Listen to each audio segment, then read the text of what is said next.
The caravan coming from India, consisting of 500 farmers, are mostly small farmers, because India is a land of small farmers where 75% of the land holdings are below 2 hectares, which in the European context is not a holding at all. But in spite of that, because most of them have been activists for nearly 20 years now, fighting against all injustices, they have an urge to participate in this final battle against globalization, with the result that most of them are spending their savings, and some of them are raising loans to come and participate in this caravan.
Je m'appelle Catherine, je représente la Confédération paysanne de la région et je suis ici pour vous proposer une action demain.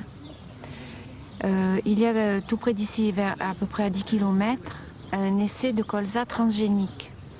Et donc on vous propose, avec la Confédération paysanne, donc, qui est un syndicat de fermiers français, on vous propose de détruire ce champ. When we started this, that time it was decided that the caravan will not be participating in any legal action which will detain them there, because it will stop the caravan. You are just an alibi if you want. It's just because you are here that we are doing that. We will be there to support it, that's all. To support or even just to watch. Just to watch. Just to watch. That's what they are asking for. Not in direct action. वो कह रहे कि आप वहाँ observer करके खड़े रहिए बस.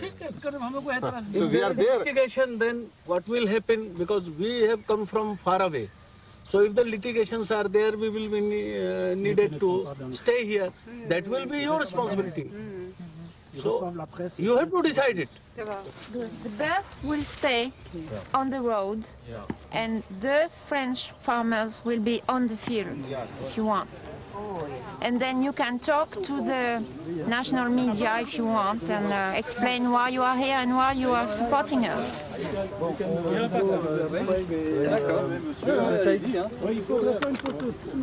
Nous avons estimé, à l'occasion du passage de cette caravane des paysans indiens, de faire une action de destruction de semences transgéniques, de colza transgénique. Colza transgénique qui est en fait l'aboutissement de l'agriculture industrielle et de la disparition des paysans dans le monde. C'est en quelque sorte une action de salubrité publique que nous menons. Nous ne sommes pas du tout des illégaux. Notre action est parfaitement justifiée et elle est d'autant plus justifiée que depuis un an on a détruit des stocks de maïs transgénique à Novartis.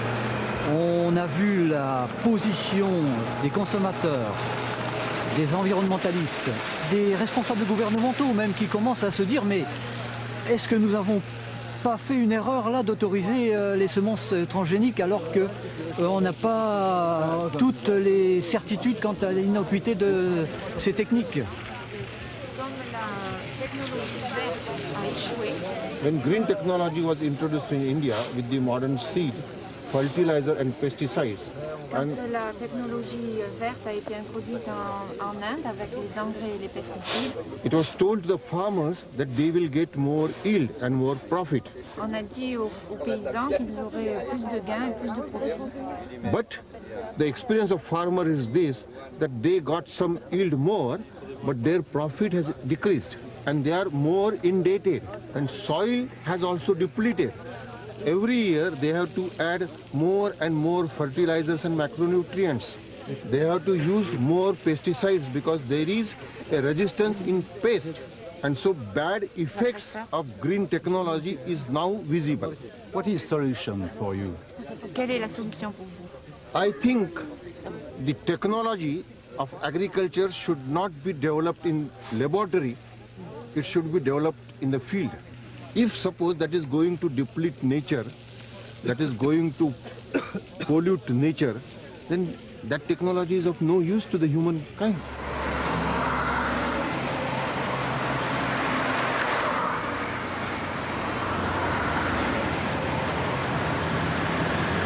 We wanted our friends in Europe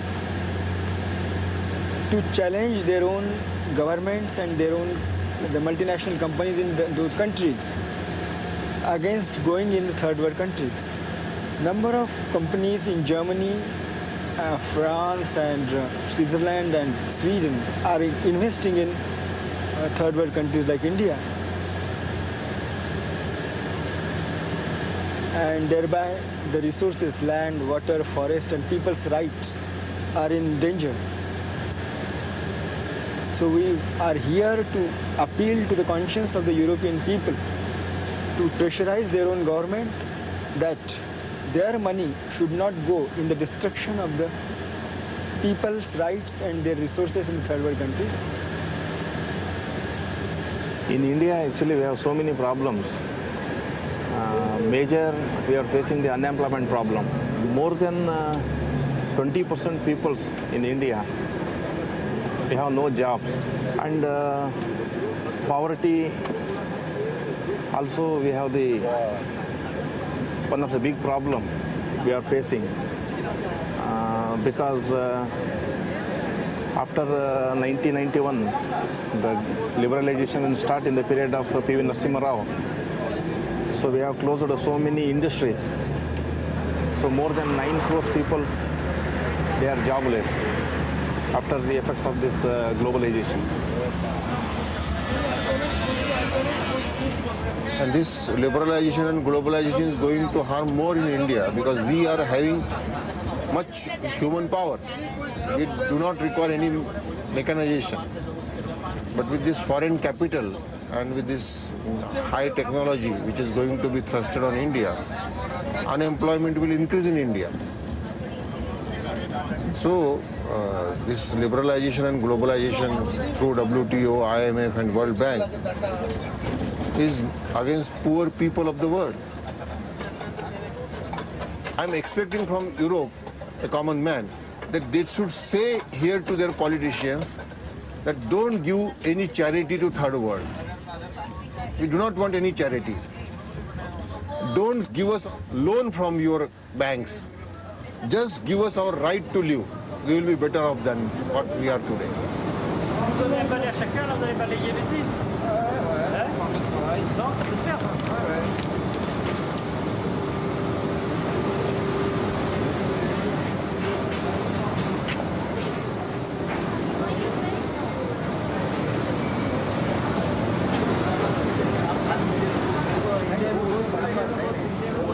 Eux, ils viennent ici en France pour voir ce que produit les effets de cette mondialisation, parce qu'on leur dit ça va vous apporter du bien à vous, ça va vous allez améliorer votre situation. Ils ont discuté avec les paysans hier, les paysans limousins, ils ont dit si nous on n'a plus de subventions, on s'en va en Inde parce qu'on est mort, c'est fini. Une question.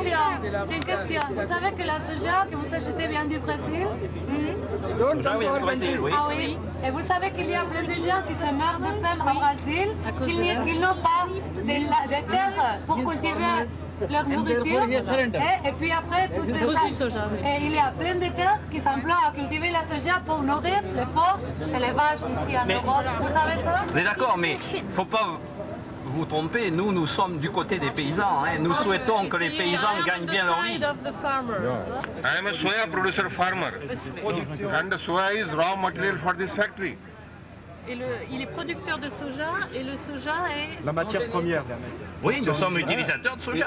If I am given good price, then you will have to increase the price of your feed. Now he says that he is with the farmers, so he should oppose WTO.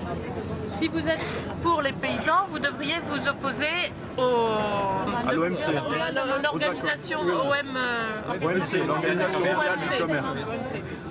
Je n'ai pas dit que j'étais favorable à l'Organisation mondiale du commerce. Non mais vous avez dit que vous étiez favorable à la baisse des prix, que c'était bien, et pour les paysans c'est une mauvaise chose la baisse des prix. Et en plus en Europe elle est artificielle parce qu'elle est en dessous des coûts de production. Et on le vit grâce à des subventions. C'est les Américains qui nous imposent la politique en Europe. Et là, je serais certainement d'accord avec vous. Je ne suis pas favorable ni à la politique mondiale américaine en ce qui concerne les produits agricoles, ni en ce qui concerne l'Organisation mondiale du commerce. Mais par contre, il y a la baisse des prix qui est due à l'amélioration de la productivité. Et aujourd'hui, vous savez quand même qu'il y a pas mal de faim dans le monde encore. Et si on produisait, avec l'augmentation de la population qui est constante, si on produisait comme on produisait il y a 50 ans, ça ne marcherait pas. Hein. What he is going to do to say to America not to subsidize their agriculture. Ah, qu'est-ce que vous allez faire pour dire aux Américains de ne pas subventionner leur agriculture pour que les prix ne montent pas?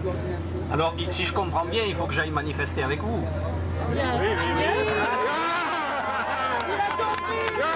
The word globalization. If you want the meaning of it from me, I would say it is a kind of recolonization of the South by northern corporations. But it doesn't stop there. It's a kind of colonization of their own peoples inside their own countries also. So it's colonization internally and colonization internationally by the same few multinational corporations. And that is globalization. It's marginalizing people within their own countries and marginalizing people internationally. So it's colonialism, internal and international.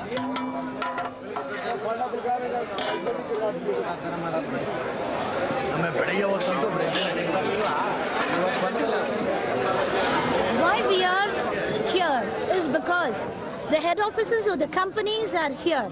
And when we fight in our hometowns, they can't hear us because the policies are made in the places which are very far, far away from us. When we fight, it doesn't reach them. When it doesn't reach, I think it's better we come to their door and say, look, we don't like this nonsense, stop it.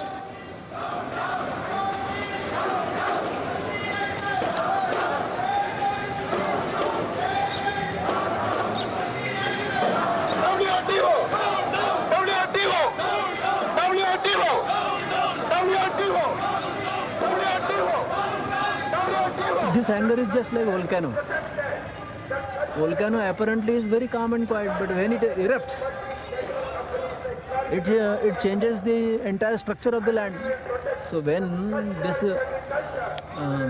volcano or power of small farmers, that will be united, and when it will erupt, that will demolish everything.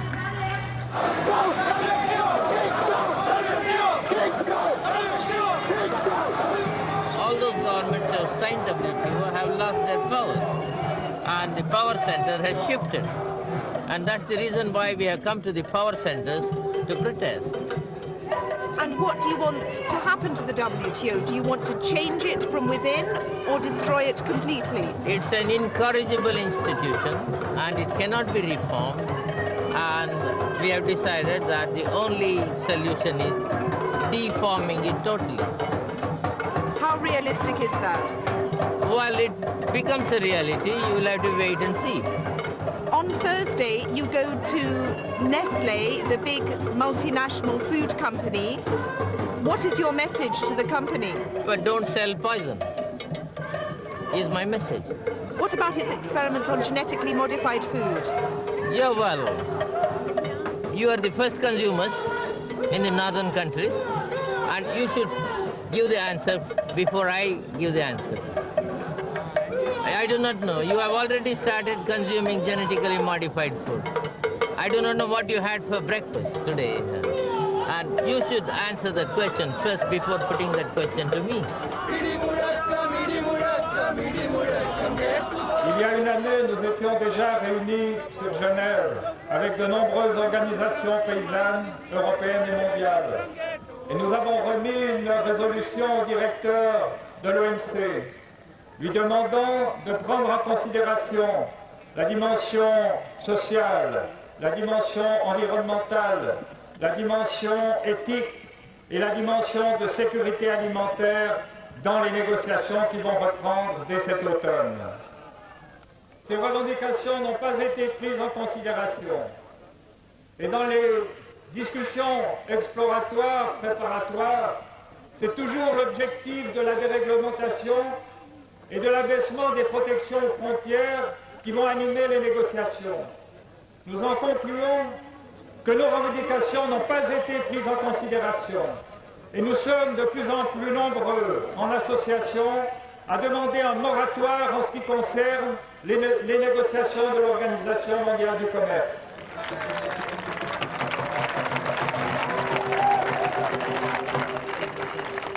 C'est quelque chose de très concret, l'OMC. C'est le prix de la baguette de pain, c'est nos revenus dans l'agriculture, c'est notre travail, c'est le chômage dans certaines régions du monde. Et bien, toutes ces thématiques-là, elles sont les mêmes que vous soyez ici ou en Inde. Ici, peut-être la différence qu'on a avec les paysans indiens, c'est qu'à la baisse des prix, on nous propose des paiements directs, mais je crois que c'est une dose de morphine qui va à un moment donné être enlevée. On va se retrouver dans la même situation que les paysans indiens, c'est-à-dire à la rue. Les consommateurs aujourd'hui, eh bien évidemment, en profitent parce qu'ils ont des prix plus bas, mais je crois qu'il faut s'interroger quelque part. Ce raisonnement, qui est intéressant parce qu'il privilégie le consommateur, a aussi une limite et il ne peut pas être une fin en soi. Quand les prix viennent en dessous d'un seuil minimum, à ce moment, il faut s'interroger sur les conditions de production qui ont prévalu à ces prix.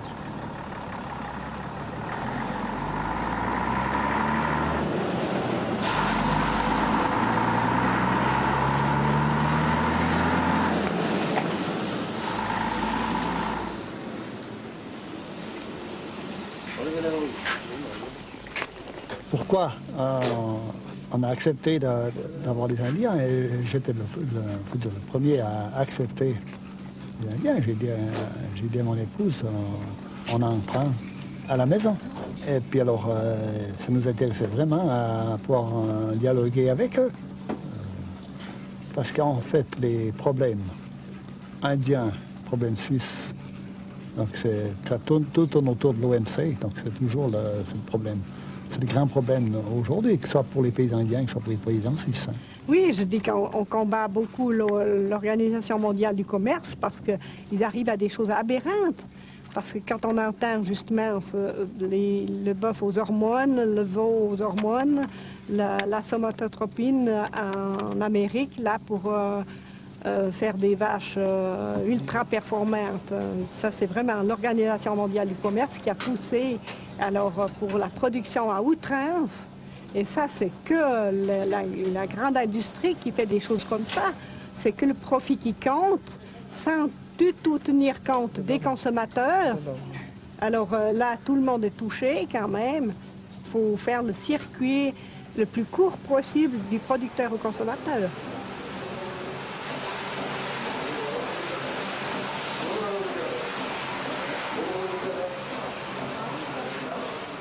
Ce qui ne nous plaît pas au niveau de la mondialisation, c'est le profit qui se fait là autour, hein, et que l'homme, la femme ne peuvent plus vivre. Par exemple, si je regarde de plus en plus travailler les paysans, ils travaillent toujours plus pour arriver à nouer les deux bouts. Ce qui c'est pas normal actuellement. Ils sont en train de perdre la culture. Ils sont en train de perdre la vie familiale qui était très poussée à la campagne, qui était une richesse. That is the problem. It was not the case when they were practicing traditional systems and traditional methods. They had quite a lot of leisure to think about other finer things of life. But the so-called modern production methods have made them so busy that they do not have time to think about themselves, let alone higher values of life. That exactly is the problem. So we can solve that problem also in this global fight against globalization, wherein we want to change the lifestyle of this planet itself.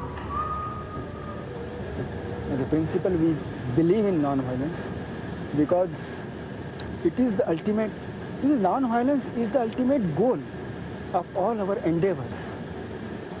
Peace is the ultimate. So whatever justice or the equalities, all are leading to the non-violence with peace. As a principle, non-violence should be our motto, and it has to be. Even if not as a principle, even as a strategy, there is no alternative for a non-violent movement. You see, if our fight has to be a political one and not an adventurous one, everyone should participate into it. From an old person to a boy to my grandmother, everyone should be able to participate into it and have a sense that I am doing a political action, performing a political action. And only in non-violent action there is a possibility of everyone's participation. Secondly, the establishment, the government, the big vested interests are just waiting that people should take stones in their hand. They are just waiting for that.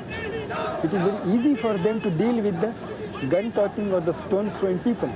And it is very difficult for them to deal with the silent majority, just determined on their own rights.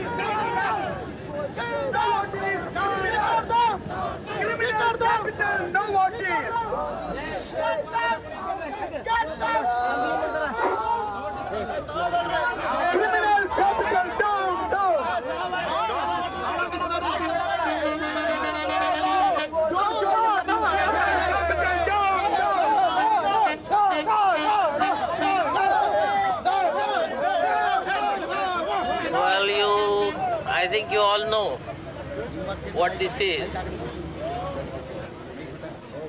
This is the Swiss cousin of the American monster, Monsanto.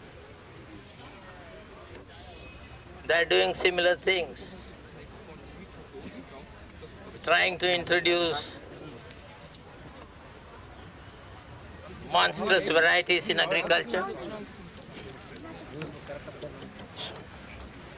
trying to introduce toxic varieties in agriculture, trying to make people around the planet eat poison.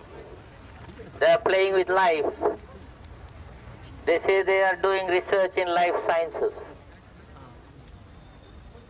but they are going against nature, trying to play God. These are a band of megalomaniacs, and they should be put where they belong. That's why we have come here. Don't come to India. Don't come to the southern countries. Don't damage our biodiversity. We have the right to produce food for this humanity. We have our responsibilities. We have our duty to the humanity to produce enough food. Food security or food sovereignty is our responsibility, not the responsibility of a few irresponsible transnational corporations like you.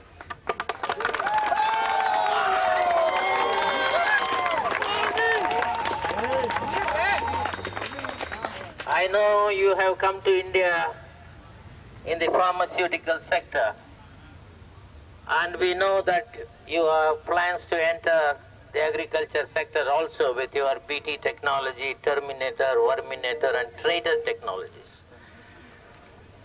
We would like to warn you that you will face the same consequences as Cargill and Monsanto faced. If you don't want to be cremated in India, don't come to India. But if you want to be cremated in India, come to India and see it.